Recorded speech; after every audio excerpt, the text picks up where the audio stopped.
제가 애초부터 계속 추구했던 투자의 방향은 밤에도 편안하게 잠을 들 수 있는 종목을 사자였어요. 너무 좋다.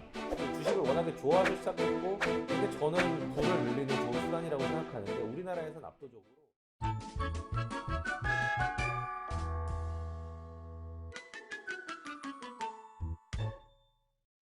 저희가 그 방송에서는 대담을 몇 번 했었죠. 네. 뭐 생방송 이런 데도 스튜디오에서. 예. 오셨었고 저희 머니투데이 방송 스튜디오에는 몇 번 나오셨었는데 네. 제가 VIP 자산운용에는 처음 왔네요. 초등학교 뒤에 그 위인전 꽂혀 있듯이 우리 뒤에 이제 가치 투자 큰 형님들 네. 초상화가 있네요. 이제 제일 유명하신 버핏 선생님부터 가운데 있고. 예. 그다음에 뭐 피터 린치 피터 린치, 선생님 이제 네. 월가 영웅의 책으로 이제 많이 알려졌죠. 그렇죠. 이게 유명하신 분은 아니지만 이제 저희가 추구하는 바와 좀 비슷한 존 랩. 예, 존 네프란 분도 있고 이제 템플턴. 그렇죠. 예. 존 태플턴. 예. 너무나 유명하고. 그 맨 오른쪽에 이제 추진철 대표, 김민국 대표, 이제 공동 대표 사진 딱 놓으시면 돼요. 뭐 한 70세쯤 됐을 때 반열에 올라가고 싶긴 한데. 그래서 저희 그 주식 초등학교 예. 같이 주식을 이제 공부하시는 분들 가치 투자라는 걸 이제 알려드리고는 싶은데 최준철 대표를 빼놓고는 이야기할 수가 없잖아요. 뭐 이채원 대표님도 나오신 걸로 알고 있는데. 이건규 대표도 나오셨어요. 아 그래요? 네, 예. 네. 이건규 대표는 예. 뭐 사실 뭐 VIP 자산운용이 예. 키워서 내보낸 자식. 이제 저희가 그릇이 이제 그만큼이 안 돼서 이제 네. 독립을 한 이제 첫 케이스죠. 저기 겸손의 말씀. 예. VIP 자산운용 엄청 잘 되잖아요. 뭐 그렇지는 않고요. 이제 유지는 하고 있습니다. 그 아마 여러 매체를 통해서 예. 그리고 부자 TV라는 네. VIP 자산운용 줄여서 부자 TV라는 유튜브 채널도 네. 운영을 하고 계시고 그래서 많은 분들이 이제 익히 알고 계실 텐데 저희 채널에는 이제 주린이 분들이 많거든요. 네. 그래서 잘 모르시는 분들을 위해서 VIP 자산운용은 이런 곳이다. 네. 뭐 운용 자산 한 1.8조 정도 된다. 네. 이런 플렉스 좀. 사실 1.8조가 된 지 한 5년이 돼서 사실 제가 유지만 하고 있다는 게 이제 1.8조가 한 5년째 이제 유지가 되고 있는 상황이고요. 이제 전체적으로 1.8, 그러니까 같은 1.8조지만 사실 구성은 많이 달라졌다고 볼 수가 있습니다. 아하. 그 시작은 이제 투자자문으로 시작하셨었고 네. 이제 사모펀드 운용사로 네, 재작년에 전환을 했습니다. 덩치를 더 이제 키우고 계시는 거. 아직 공모펀드는 없죠? 네, 공모펀드는 없고요. 아직은 이제 이름이 절대적으로 많고요. 지금 상호펀드는 저희가 해서 한 2,500억? 예, 정도니까 전체에서 상호펀드 차지하는 비중은 아직은 높지 않고 대신 이제 상호펀드 비중이 점차 높아지고 있는 추세입니다. 여기서 말하는 일임 운용이라는 거는 여러분 계좌를 이 회사가 직접 이제 매매를 해드리는 거예요. 뭐 직접은 아니고 이제 중간에 증권사를 통해서 하기는 합니다만 네. 한국의 가치 투자 2세대로 굉장히 좀 유명하신 분이니까 우리 주린이 분들도 이분의 어떤 뭐 투자 철학, 스타일 그리고 이분을 통해서 우리는 이제 어떻게 같이 성장해 갈 것인가 이거 오늘 좀 이야기를 많이 해보려고 하는데 요즘에 주식 투자 시작하시는 분들이 엄청나게 늘었잖아요. 네. 그런 많은 분들을 보실 때는 좀 어떤 생각 드시던가요? 일단 주식쟁이 입장에서는 반갑고요. 이제 주식을 워낙에 좋아해서 시작했고 되게 저는 부를 늘리는 좋은 수단이라고 생각하는데 우리나라에서는 압도적으로 부동산에 대한 선호도가 높습니다. 그렇죠. 부동산으로 자금이 이제 아무래도 많이 들어가는 것들이 좀 불편한? 왜냐면 부동산이라는 건 제 입장에서 보면 크게 이렇게 부가가치를 창출한다는 느낌이 별로 없어요. 부가가치는 없지만 부는 창출한. 네, 뭐 기업은 이제 일자리도 만들고 좋은 이제 제품들 그리고 품질 좋은 제품을 싼 가격에 공급해서 이제 사람들의 복지를 올려주고 이렇게 이제 저는 이해를 하는데 부동산은 사실 전체적인 코스트를 올리는 그런 부분이 크거든요. 부동산에 돈이 몰리게 되면은 부동산을 어쨌든 주식으로 돈이 오고 있다는 거는 제 입장에서는 반가운 부분. 근데 아직도 여기 유튜브에 100% 적응되신 것 같지는 않습니다. 누가 저요? 예. 그죠? 맞아요. 예. 박수 한 번만 주세요. 회사 얘기 네.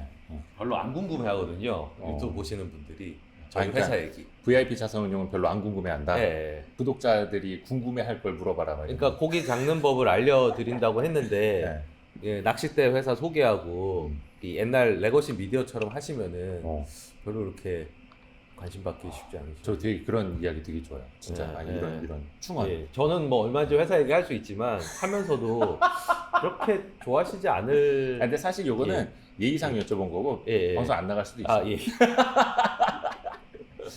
정말 많은 채널에서 주식을 이야기하고 있고 정말 많은 채널에서 투자의 대가들을 모셔서 이야기를 하고 있고 또 부자 TV 내에서도 좋은 콘텐츠 많이 이제 만들고 계시는데 우리는 도대체 어떤 이야기를 해야 시청자분들한테 조금 다른 이야기를 전할 수 있을까 네. 되게 고민을 했거든요.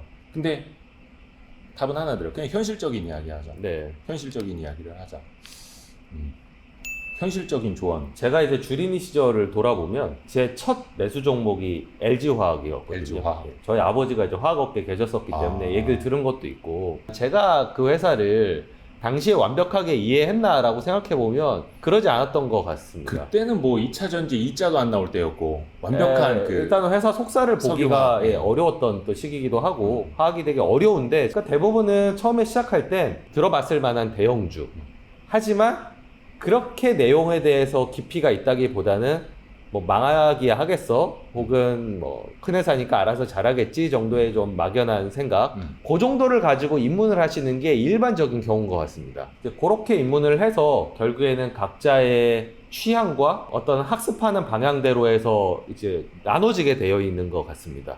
좀 남들이 잘 모르지만 제가 공부해서 그 엣지를 찾아낼 수 있는 종목, 예, 좀 더 가격이 싸거나 배당을 주거나 그래서 리스크가 좀 낮아 보이는 이제 제가 애초부터 계속 추구했던 그 투자의 방향은 밤에도 편안하게 잠을 들 수 있는 종목을 사자였어요. 너무 좋다. 그러니까 주식 투자를 하고 있지만 위험하다는 생각이 들지 않는 구성을 포트폴리오에 짜고 싶었거든요. 예. 그렇게 저는 분파가 되다 보니까 자연스럽게 가치 투자 쪽으로 가게 될 것 같습니다. 근데 또 한 분파는 이런 LG화학이나 당시 제가 갖고 있던 LG화학이나 지금의 삼성전자 이런 거 들고 있다 보면 이 대형주들이 절대로 다음 날부터 폭발적으로 오르지 않습니다. 계단식으로 차근차근 올라가는데 굉장히 큰 인내를 요하거든요. 그렇죠. 그래서 사업이 그렇게 급격하게 잘 바뀌지가 않습니다. 근데 이제 조급하거나 좀 수익률에 만족을 못 하시는 분들이 결국은 이제 참지 못하시고 이제 가는 방향이 테마주가 일단 당장 좀 핫한 거. 그러니까 보통 모멘텀이 이미 붙은 주식을 승선해서 어느 정도 가격에 내 뒤에 흥분해서 오는 분들한테 파는 투자, 모멘텀 투자로 많이 가게 되시는 것 같습니다. 지금은 유행이 왔다 갔다 하는 수준이고요. 당시에는 일단 가치 투자가 뭐냐, 혹은 가치 투자는 하시는 분들도 미국에서나 되지 한국에서 안 된다. 요게 이제 주류를 이루고 있었습니다. 근데 반대로 제가 큰 기회를 잡을 수 있었던 게 그때는 가치 투자하기에 굉장히 좋은 시기였었거든요. 네. 그래서 좋은 주식을 싸게 많이 담을 수가 있었죠. 다른 분들 뭐 잃지 않는 투자 여러 가지 이제 가치 투자 스타일을 좀 이야기해 주셨는데 네. 나는 이제 대한민국 뭐 2세대 가치 투자자인데 이렇게 좀 다르다. 조금 차별성 이야기해 줄 수 있을까? 결국 가치 투자라고 하는 게 리스크는 낮추면서 그 안에서 적정한 수익을 달성을 하는 거고 네. 거기서 가장 중요한 말이 결국에는 종목, 실체적으로 들어가면 기업이거든요. 그러면 결국 기업의 어떤 면으로 리스크를 해지하려고 하느냐 혹은 가격이란 면으로 해지를 하려고 하느냐에 따라서 그 안에서 장르가 나뉘게 됩니다. 제가 추구하는 스타일은 비즈니스 모델의 퀄리티를 중요하게 보는 스타일입니다. 정말을 하는데 이제 말 중에서 저는 말의 어떤 품종과 DNA, 타고나면서 바뀌기 어려운 그 DNA를 좀 중요하게 생각하는 거고요. 얘가 잠깐 아플 수 있지만 빨리 낫고 그리고 다른 말보다 더 오래 뛸 수 있고 그러면서 꾸준하게 상위권을 해줄 수 있는 품종, 저는 그 부분이 제가 리스크를 제어하는 데 있어서 중요한 부분이라고 생각을 하고 기수가 얼마나 이 말의 어떤 역량을 잘 활용해서 좋은 등수를 내느냐, 기업으로 치면 이제 경영자가 되는 거죠. 그러니까 사업가, 좋은 사업가, 탁월한 경영자, 이 조합을 낮은 가격에 혹은 적정 가격에, 그러니까 막 이 기수에 대해서 다들 막 열광하고 이 말이 최고야 이런 거는 저는 또 관심 별로 없어요. 조금 더 숨어 있는, 사람들이 잘 모르는 혹은 오해하고 있는 여기서 나타나는 어떤 가격의 괴리, 제가 생각하기에 편안한 가격, 이게 충분히 이 장점들이 반영되어 있지 않다라고 생각하는 가격에 사는 거, 요게 제가 추구하는 방식이고요. 이거를 다시 해부해서 보면 품종이 안 좋아도 그거보다 훨씬 싸면 돼라고 이제 가격으로 제어를 하는 그런 가치 투자자가 있고요.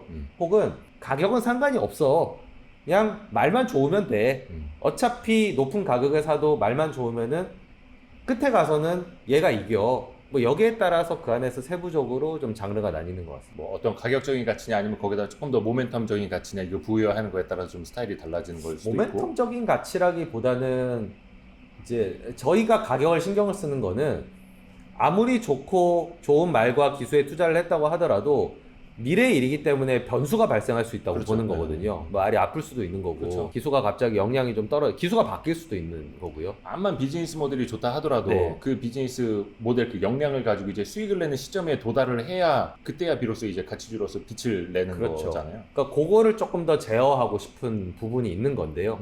내가 생각하는 미래가 확실하다고 생각하면 사실 가격 요인을 좀 더 접어두고 볼 수도 있는 거죠. 그거는 이제 각자마다 그 보이는 것들이 있을 겁니다. 네네네. 가치 투자하시는 분들이 공통적으로 나타나는 부분은 전 두 가지라고 봅니다. 하나는 사업을 하듯이 투자를 한다는 점입니다. 가격에 맞아요. 신경을 쓰든 사업에 신경을 쓰든 건 가중치의 문제일 뿐인 거지 이거 자체가 갖고 있는 어떤 사업의 본질 그리고 사업을 하듯이 투자를 하면서 그 일부 소유권을 산다는 느낌은 공이다 가치 투자들이 갖고 있는 부분이고요. 또 다른 하나는 분산을 한다는 점입니다.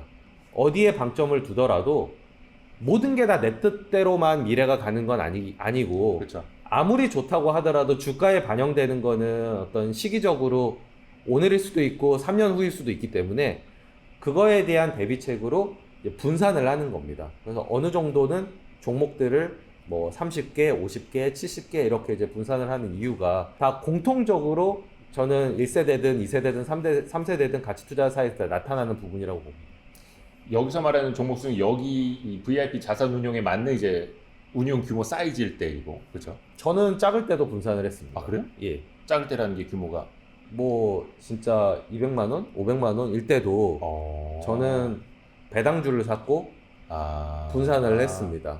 그 사람마다 이제 다 성향에 따라 달라지는 것 같아요. 그렇죠? 뭐 소액일 예. 때는 집중 투자를 해야 한다라고 말하는 사람이 있는 반면에 네. 최 대표님 같은 경우에도 소액일 때도 분산 투자를 나는 했다.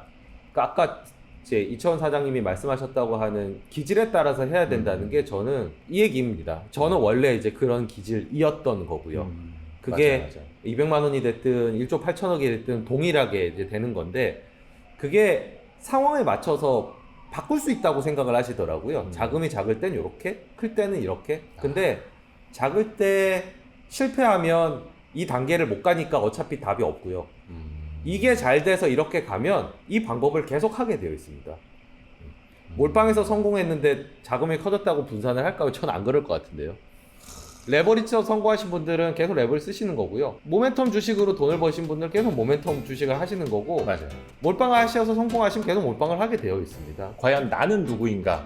약간 거기서부터 이제 고민을 하고 방향을 이제 설정해 나가는 단계라고 저도 네. 생각을 하고요. 그 어떤 분들은 그런 콘텐츠에 열광을 하시고